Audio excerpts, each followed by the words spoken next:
While my girlfriend was in Hawaii with her friends, she texted me and said we should see other people. I answered, "Good to know." We canceled our lease and moved out. When she got home, her things were neatly packed at the door. That's when everything started to go wrong for her.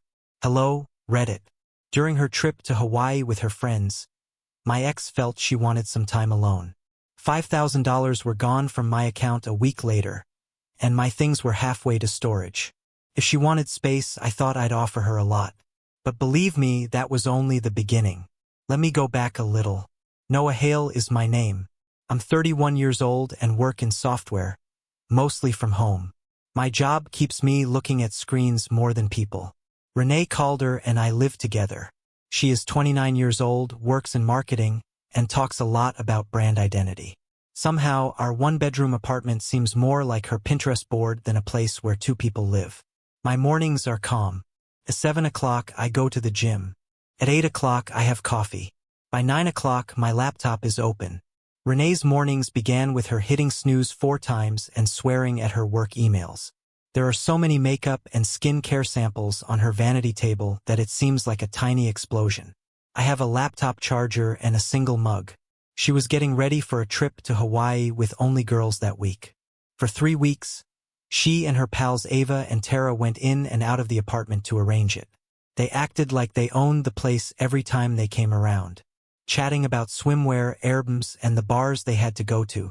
Ava looked like she belonged on a yacht. She had hair extensions and constantly wore workout gear, but she never got sweaty. Tara was silent and kind, but she did what Ava told her to do. The jokes started every time I walked through the living room to get something from the fridge. Ava said once, "Poor Noah, are you going to be able to make it through a week without an adult watching you?" Renee laughed and flipped her hair. "He'll probably move things about in the pantry or something." I smiled because it's easier than fighting. At least when I put things back in order, they stay clean. They laughed even harder. It didn't hurt. It just made me think about how far away we've become. She was walking about and throwing clothes into a suitcase the night before her travel. "Can I use your card in case of an emergency?" she asked, but she didn't look up.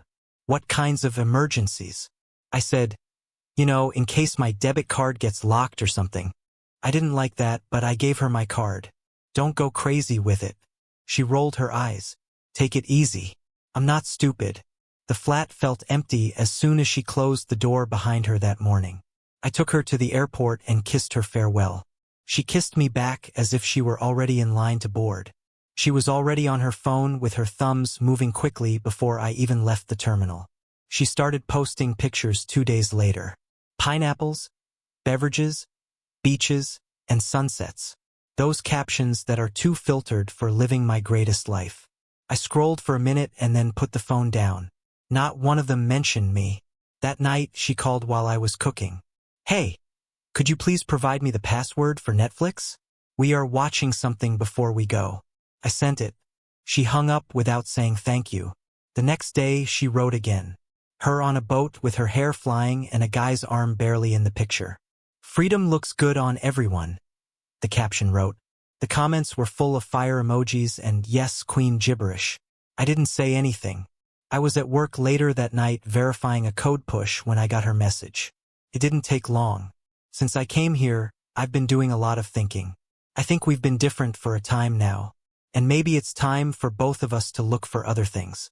We can chat when I get back." I read it 2 times. It wasn't even mean, it was just cold, like a memo. I didn't answer the text. I didn't toss anything, not pacing about. I just sat there for a while, looking at the little gray bubble that never changed into additional text. I opened the window. The air at night felt thick and humid. I took a screenshot of the message and put my phone face down on the counter. Then I got a pad of paper and penned 3 lines. End the lease renewal. Get things out. Don't wait for her to make a choice. I took a peek around the living room. Plants, phrases in frames, and candles that look like fruit. I had half of my things in storage containers under the bed. It's funny how you don't realize how little room you have until someone tells you it's not truly yours. Renee needed some time to herself. She just forgot that I could take that literally. I turned off the lights, cleared the dishes, and shut my laptop. I already knew what I had to do the next day. I checked my phone one last time before bed. The message was still vivid on the screen, as if it were waiting for me to respond, which I wasn't going to do. I locked the screen and stated it out loud, largely to myself in the empty room. I guess I'm the emergency now. I got up early the next morning, prepared coffee, and accessed my banking app without thinking. The number on the screen didn't seem right. My checking account had $5,000 less than it did yesterday. I looked through the most recent transactions. $5,287.43. 3 charges. All in Wick on the same day. A private dining experience by the sea, a diamond store, and a premium spa. I sat there and looked at the phone. She had my card in her pocketbook. I hadn't touched it since the night before she left. I called the number on the back. The woman on the phone sounded like she was half asleep, but she was pleasant. "Thanks for calling. What can I do to help?" "Yes," I said. "Someone just used $5,000 of my money in Hawaii. That wasn't me." She checked it out, validated the transactions, and told me they had already been done. "Mr. Hale, we can file a fraud report. You will get an email with the case number. I told you to do it." After we hung up, I got the email saying it was true. I opened my laptop, made a folder on the desktop, labeled it proof, and put in the case file and screenshots of every charge. The folder seemed little, but it was heavy. This was the button that let me start afresh. I thought about all the little money things that happened before this while the coffee cooled. When we went out, Renee invariably forgot her card. The statements about the rent delays and "you make more anyway" that used to seem like jokes. They weren't funny. I already knew what I had to do next by nice man. They don't answer right away, but they are fair. "Hey Paul. Noah from 3B here. Good morning, Noah. What's going on?" "I won't be renewing the lease." He stopped and said, "I'll be moved out before the end of the month. Is everything okay? You two looked like you were settled." I said that plans had altered. "Please email me a confirmation of the cancellation." "Of course. I'll send it by email." I prepared a list in the Notes app after I hung up. It said to move my stuff, box hers, take pictures for proof, and return the keys. That list was my plan for the week. I began in the bedroom. There was so much stuff on her side of the closet that it appeared like a garment store had blown up. I took my time and was meticulous as I folded each piece and put them in cartons. A large black marker wrote a label on each one. Renee's closet. Renee's vanity. Renee's shoes. Bathroom for Renee. The worst part was packing her vanity. There were dozens of lipsticks, bottles, brushes, and other things I didn't know existed. The smell of her perfume was everywhere. I started finding little notes and receipts hidden in drawers. There was a white envelope tucked under a pile of journals at the bottom. In her penmanship, it stated "Dad." I didn't open it. I held it for a few seconds before putting it down. Before I sealed the boxes, I took pictures of every room. The kitchen, the living room, and the bedroom. Each picture had a date and timestamp, which showed that nothing was broken or missing. I even wiped off the counters and vacuumed beneath the bed. Someone knocked at about 3 p.m. When I opened the door, I saw Mrs. Tran from next door holding her cat carrier. She's polite, but she always wants to know what's going on. "Oh no, are you two moving?" she asked, attempting to see past me. "Just me," I responded. "Did something happen?" "Yeah," I responded. "She traveled to Hawaii." Mrs. Tran scowled like that didn't explain anything, which it didn't. "You two were such a cute couple. Too bad. I guess looks aren't everything," I murmured and went back to taping boxes. She said something about wishing me luck and then left. The note to her dad was still on the counter when I finally took a break. I found an envelope and wrote Elaine Calder on it. I still had her address from their Christmas card last year. I put the letter inside with a sticky note that stated, "Figured this should be with family." Then I put it in the outgoing mail downstairs. I looked at my laptop again when I got back to the flat. The bank had sent a new email. It said, "We found one disputed charge that was made through Calder Marketing Group's corporate travel portal while using your card. Please confirm that you did not authorize this." I read that again. The card for her business. She probably utilized her corporate travel system to reserve the resort, maybe to get points. That meant that the accounting department at her employer would see it. I answered in the same calm voice I had used all day. Not allowed. Confirming that the fraud report is still open. Put every receipt and screenshot in the email and push send. I didn't want revenge. The systems she used were already doing it for me. It was silent in the room when I finished taping the last package. The music, the calls, and the perfume that were always there. Everything was gone. Now it's just air and space. I put her boxes of things on one side of the living room and lined them up properly. My half of the apartment was already unoccupied. I had filled 8 cartons by the time nighttime came. 4 for her, 4 for me. The shelves appeared bare. The couch seemed bigger than usual. I opened the window. The noise from the city came in like static. I snapped a picture while sitting on the floor with my back against the wall. Living room with half of it empty. The light coming in through the window made a line in the middle that seemed like it was between before and after. I put it on my social media page with one line. Some doors shut themselves. No tags, no drama, just that. A few minutes later, the phone buzzed, and friends liked it. There were several question marks in my DMs, but I didn't answer anyone. I put my head back against the wall and watched the sun go down behind the skyscrapers. Now, instead of her perfume, the space smelled like cleaning spray. It felt like I could breathe for the first time in a long time. For days after I boxed up the last of her stuff, the home remained quiet. I was cleaning the counters when my phone rang with a voicemail from a number I didn't know. It was a person from Renee's company, Calder Marketing Group. The woman spoke in a nice but strong way.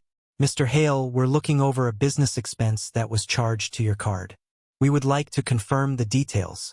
She told me that I could use my card and name and phone number to arrange a stay at the resort through their corporate travel portal.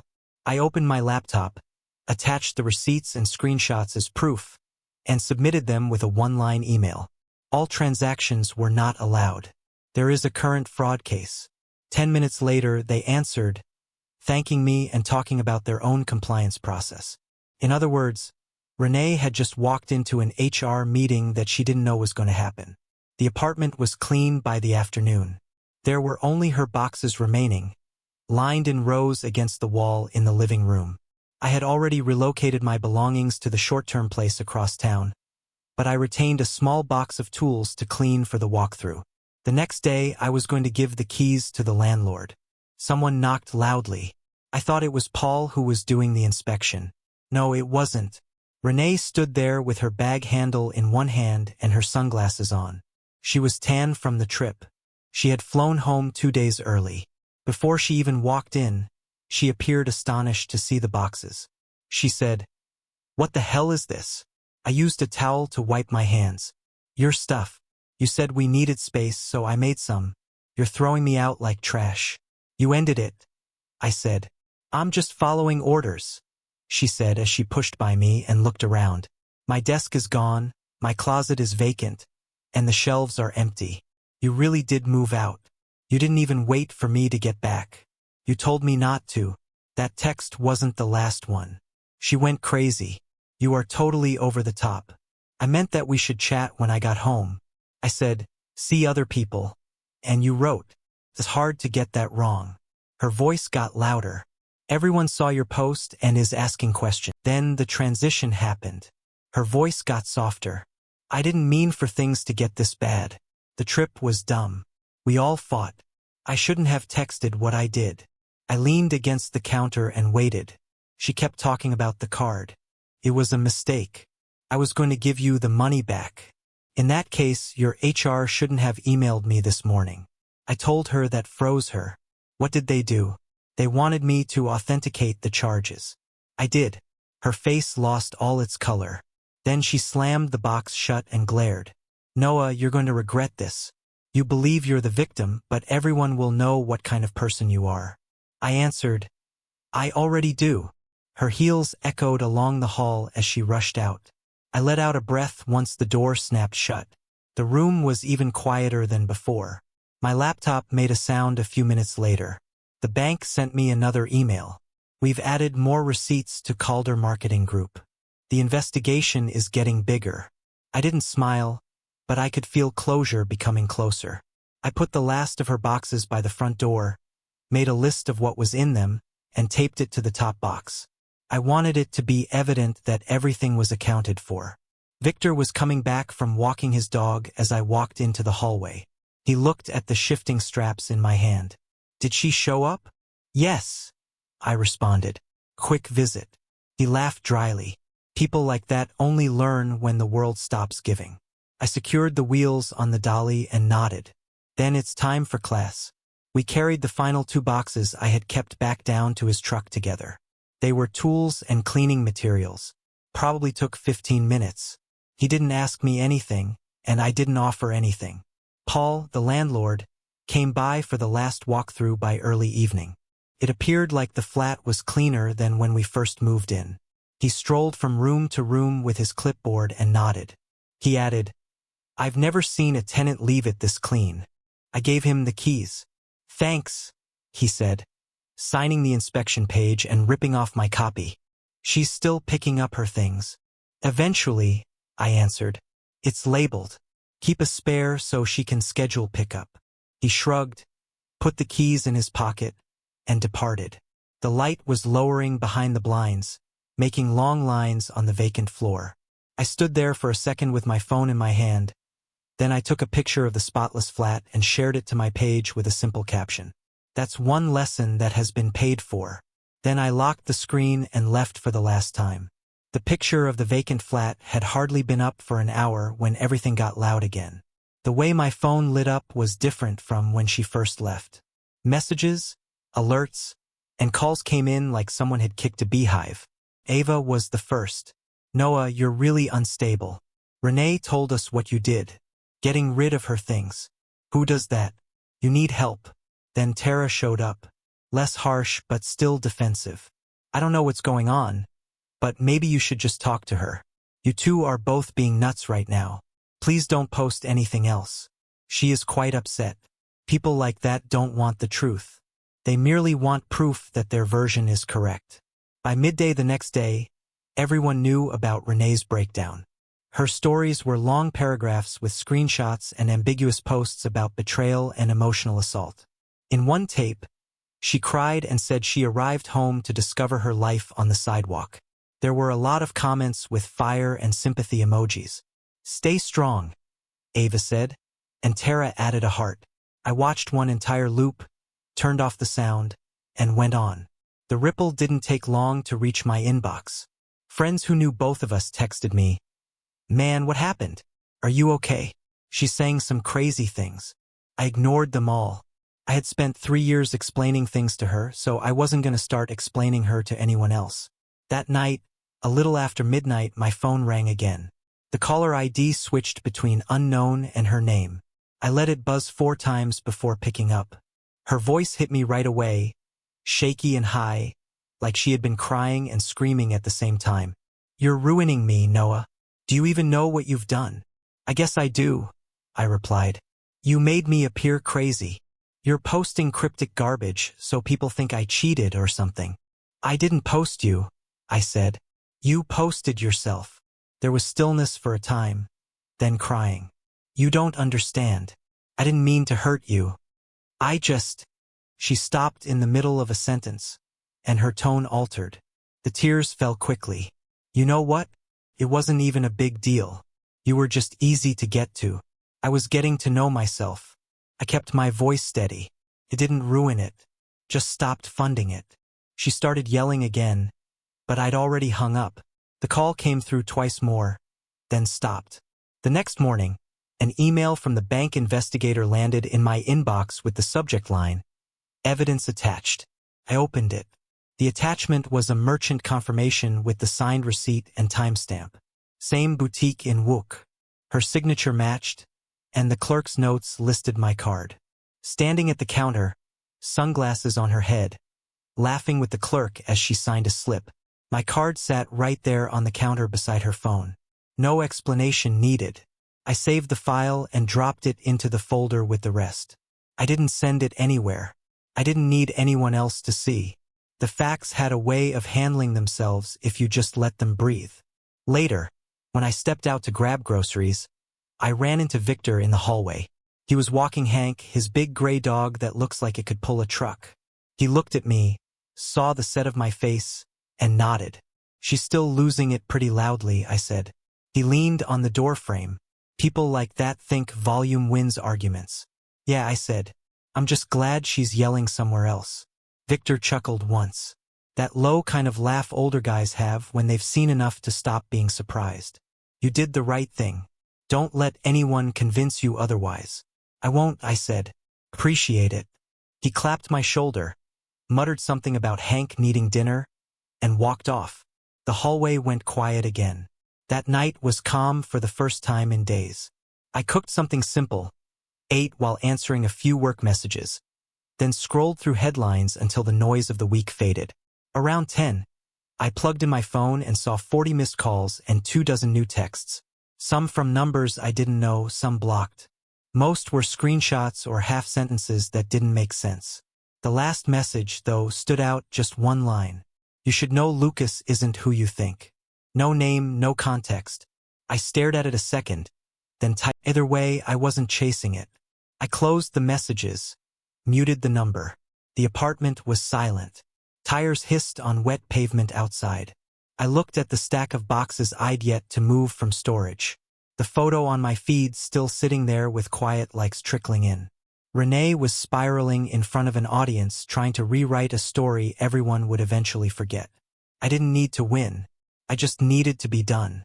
It was 3 days after that strange text about Lucas when I got a message from Tara. "Hey, can we meet for coffee?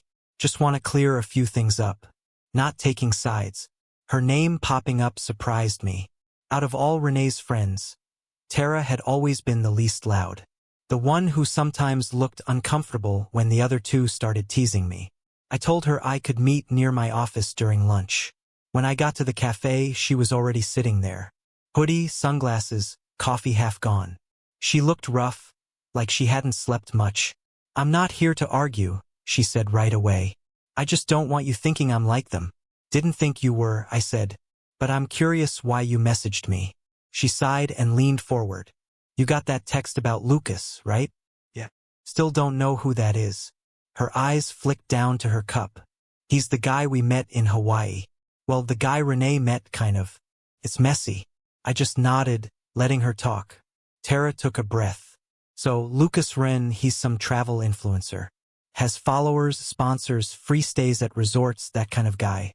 We met him the second night there. He bought us drinks, said he could get us into a private event. Renee was all over him instantly." She stopped, rubbed her forehead.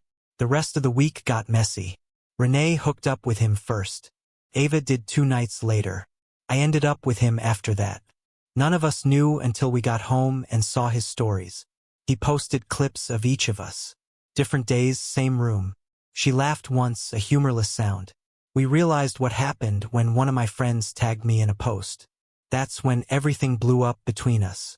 Renee called us traitors. Ava called her a liar. Lucas blocked all 3 of us before the flight back." I didn't say anything for a few seconds. She looked like she was waiting for me to explode or laugh or something.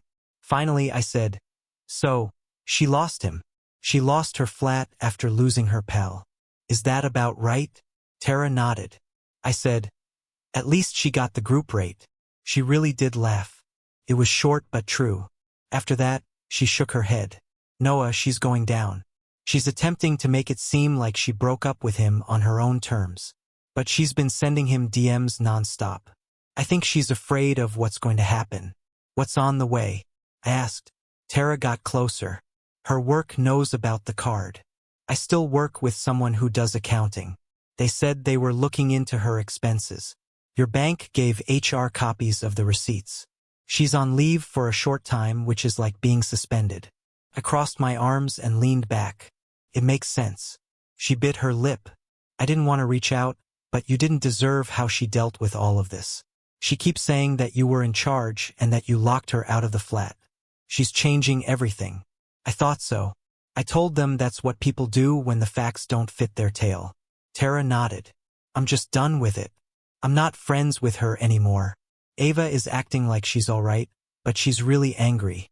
They are putting up phony statements about devotion and betrayal to make people feel better. You probably know what they are. I told them all to be quiet. That's a good idea. She rose up after finishing her coffee. I just wanted you to know the truth, though. There was nothing you imagined. She truly was with that person, and she's still trying to get out of it.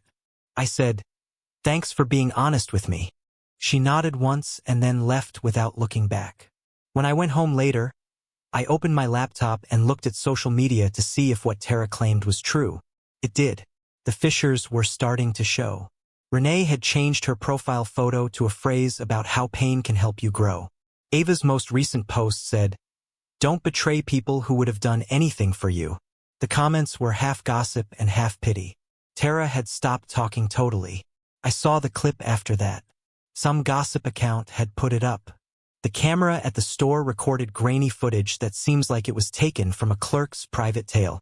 Renee laughing as she signs a receipt. The exact picture that the bank investigator had emailed me. The person who leaked it didn't tag me, but the comments were harsh. I guess that means you're not an independent lady. Oh. Think about going on vacation with someone else and using your man's card. That's crazy. Her sympathy was quickly falling apart. An hour later, she switched off comments. A few hours later, someone shared a screenshot of an internal memo from her firm. It indicated that she was on administrative leave while an investigation was going on. It spread quickly. People in her group either stopped talking or started posting remarks like, "Don't believe everything you see online." Ava modified her bio to say, "Don't trust anyone." A lot of people who used to follow Renee stopped following her. People who had been sending her hearts were suddenly saying she was fake. I didn't put anything up. I merely scrolled, dismissed the applications, and put on my exercise clothes. The week after that was quiet. I slept, worked, and trained. That was it. When you stop responding, life seems so much easier. I didn't have to prove anything. The truth had already done it for me. A week after the video leak, I got a call from a number I didn't know. I let it go to voicemail and then listened. "Hi, Noah." Elaine called her. Renee's mom. "I wanted to say thank you for being respectful about everything." Her voice was calm, mature, and steady. I called again. I said, "Hello, Mrs. Calder." She sounded almost happy. "I got the letter you sent me." It was the letter that Renee sent to her father. "I appreciate you sending it instead of throwing it away. I figured it wasn't mine to keep." There was a pause, then she said quietly, "She's done this before, you know? Makes a mess. Blames whoever's closest. I used to think it was immaturity, but it's a pattern now. You handled it better than most." "I just handled what was mine." I said, "She won't see it that way." Elaine said, "But I wanted to tell you thank you for not being cruel. That was never the goal." When we hung up, I dropped the call log into proof like everything else. Not to be mean, but to be fair. The bank sent an email the next morning. "The case is closed. Full refund approved." There was a PDF confirmation and a note from the investigator thanking me for clear documentation. I moved the file into the folder after saving it. A small win that was done right. An email came in later that day.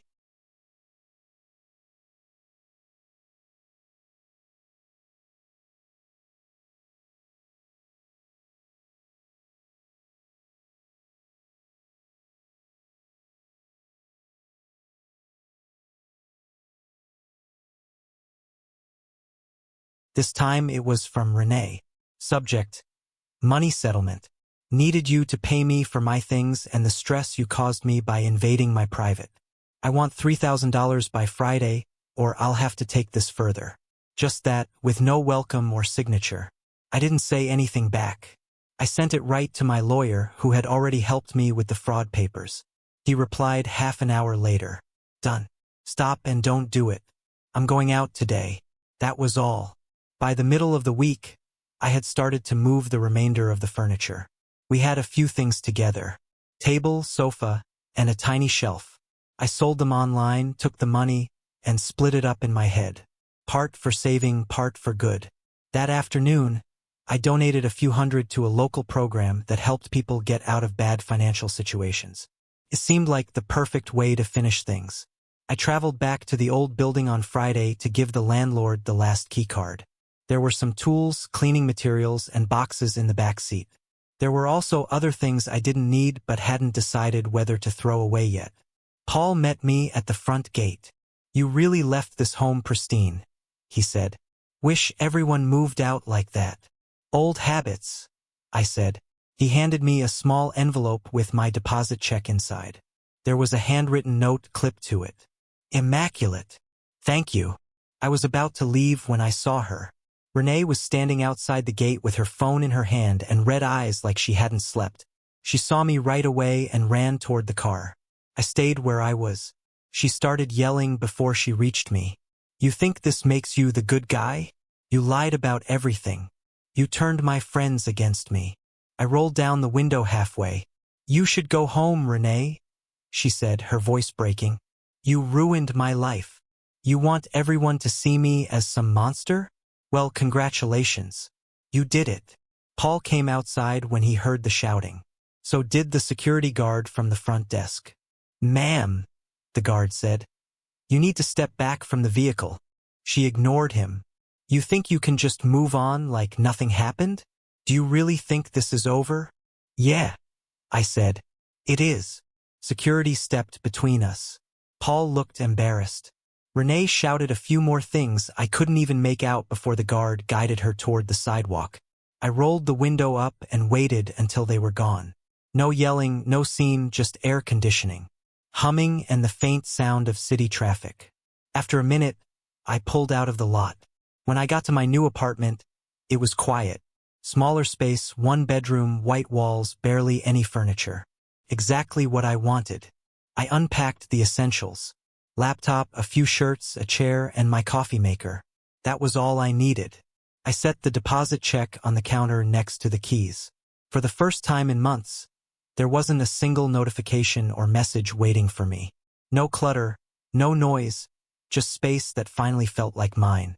2 months later, everything looked different. Work was steady again. I was back to hitting the gym every morning before logging in. Weekends were quiet. Some running, some laundry, no drama, no noise. The new apartment felt lived in now. It wasn't fancy, but it was mine. A couch that didn't creak. A small table that doubled as a desk. A balcony that caught just enough evening sun. The biggest difference, though, was Apollo. He's a golden retriever I adopted from a rescue shelter. The lady there said he'd been abandoned, left behind when his owner moved. I looked at him through the glass and thought, yeah, same story. He wakes me up every morning now. Tail on the wall, head on the bed, waiting for breakfast. He follows me everywhere like he's making sure I don't disappear on him, too. Victor came over one Friday evening carrying 2 bags of takeout and a couple of sodas.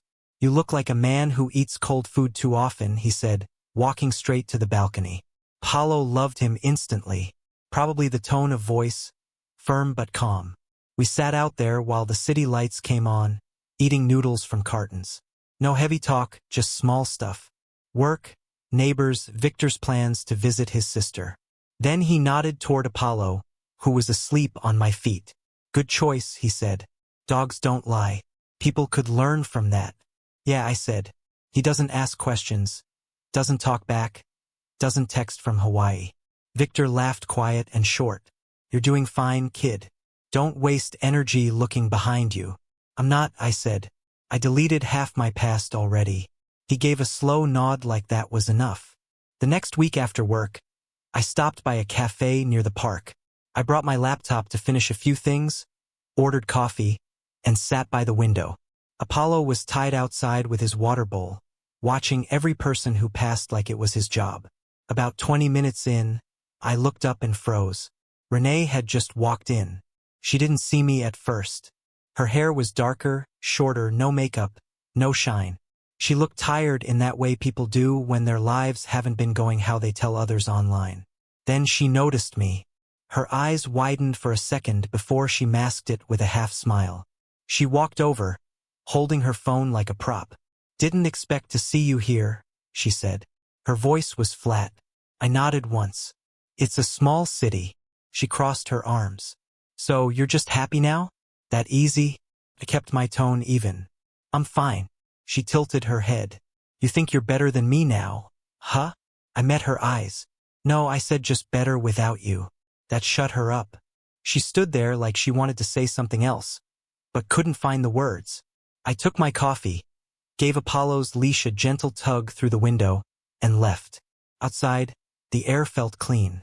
Apollo wagged his tail and pressed against my leg like he already knew it was done. When I got home that evening, the apartment was quiet except for the sound of his paws on the tile. I sat at my desk, opened my laptop, and clicked into proof for the first time in weeks. There it was. Every screenshot, every receipt, every photo, the whole mess neatly contained. I scrolled through a few files. Her message, the bank report, the image from the boutique. None of it made me angry anymore. It just looked like evidence from a different life. I highlighted everything, hit delete, and emptied the recycle bin without a second thought. No noise, no chaos, just structure and peace. Apollo's a little bigger, a little lazier. He still sleeps next to my desk when I work and jumps up when he hears the word park. The rescue lady told me he might take a while to trust people again, but he adjusted fast. I guess we both did. Work solid. I got promoted last fall, not because I hustled harder, but because I finally stopped carrying extra weight. When you're not waking up to fights or worrying about who's using your card, your mind works better. I didn't realize how much space peace gives you until I had it. I moved again. Nothing major, just to a slightly bigger place with better sunlight. It feels like a clean continuation of everything I started. That month, I packed up and walked away. I've kept it minimal. Couch, bed, desk, coffee machine, and a handful of framed photos. One of Apollo as a puppy, one of a trail up north where we hike every few months, and one with Victor and Hank on the balcony. Renee's name hasn't come up in a long time. The last thing I heard, she left the company not long after the audit ended. Word was she tried freelancing for a while, then went quiet online. I don't wish her anything bad. Honestly, I hope she figured herself out. We were just two people with mismatched definitions of respect. That's not a crime. It's just a lesson you pay for. Every now and then, someone will ask if I'm seeing anyone. I tell them I'm not in a rush. I like my space, my dog, my quiet mornings. The old version of me used to mistake noise for energy and attention for love. Now I just call it what it is, distraction. If I've learned anything, it's that peace doesn't show up like a gift. You build it, you guard it, and you don't hand it to someone who hasn't earned their own. YouTube just dropped this new hype feature. If you're hooked on this story, smash that hype button.